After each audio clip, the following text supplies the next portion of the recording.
ठीक है। जैसे बाहर आए सारी सेना को लेकर के बगिया की ओर चले हैं। जब बगिया में पहुंचे हैं तो देखा है सूकर सो रहा है। जैसे घर घर की आवाज हुई। मेरे श्रोताओं,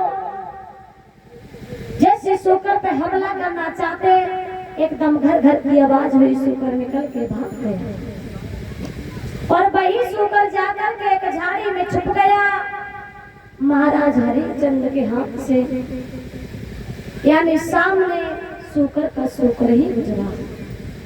वही महाराज विश्वामित्र सूकर के भेष के एक साधु का रूप लेकर के सामने आ गए। कहने लगे, महाराज आप तो हमें राजा मालूम पड़ते हैं, मैंने तो आपका बड़ा नाम सुना। हम राजा तो है। हेलो, हाँ राजा है। पर ये बताओ आप यहाँ क्या कर रहे हो? अरे सूकर मारने आए। सूकर छी महाराज, क्या बात है। आप राजा होते हुए किसी जीव को मार रहे हो, क्या अधिकार है? नहीं, अधिकार तो नहीं है। मैंने तो ये सोचा था मेरे घर में एक कुंवारी कन्या है, कुछ थोड़ा सा धन मिल जाता तो मैं उसके पीले हाथ कर देता। मिलेगा?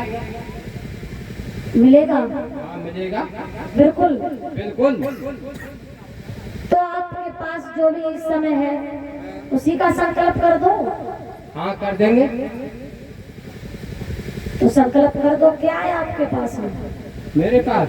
हाँ, मेरे पास कुंजी और लगाम है। तो इसी को दीजिए। लो, ये ले लो। कहने लगे, लीजिए महाराज। महाराज ने उसी समय कुंजी और लगाम का संकल्प कर दिया।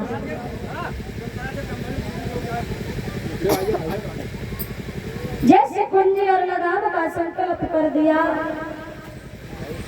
हुआ क्या?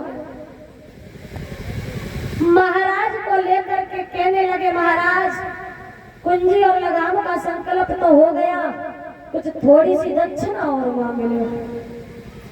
कहने लगे, महाराज दक्षिणा देते चाहते हो तो 60 भर सोना और दक्षिणा में दीजिए।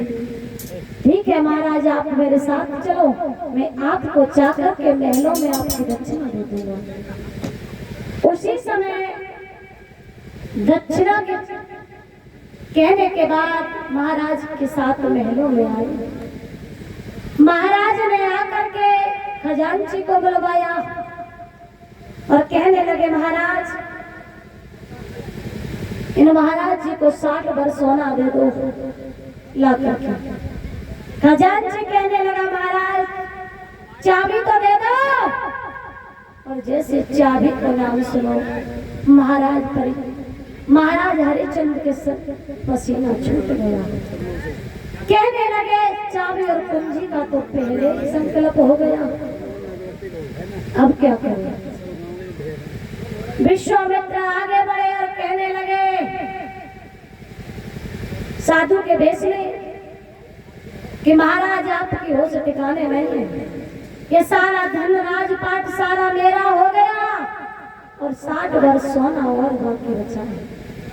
कहने लगे, महाराज मैं आपको अवश्य 60 भर सोना अवश्य दूंगी, पर एक कृपा कर दो।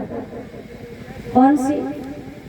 मैं अपनी पत्नी के पास में जाकर के थोड़ी सी बात कर ले।